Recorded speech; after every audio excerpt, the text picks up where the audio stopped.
Whenever we think about freedom in America, we think about the Bill of Rights, we think about the Constitution that talks about how we are free from governmental laws that interfere needlessly in our lives. A lot of times we think of freedom as the ability to do something that we want to do, as long as it doesn't hurt anyone else. Our first reading today from the letter of St. Paul to Galatians offers a different view of freedom.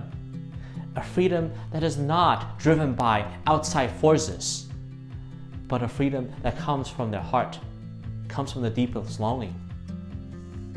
I still remember when I was discerning whether to enter the seminary, I was torn between deciding whether to enter for the diocese I was living at the time or with the Paulist Fathers.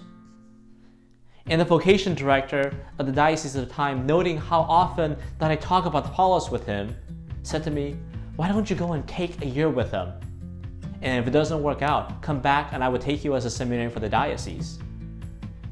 And I was always very grateful to him for that, because it was then I felt a sense of relief, a sense of freedom to say yes, to enter for the Paulist Fathers. That is the kind of freedom that St. Paul is talking about today in this letter to the Galatians, when he invites them not to choose God simply because of some coercion, some outside forces, not to do the right thing because it's in the law, but because that is what is in the deepest part of their heart. Today's reading invites us to think about how we live out of that freedom ourselves.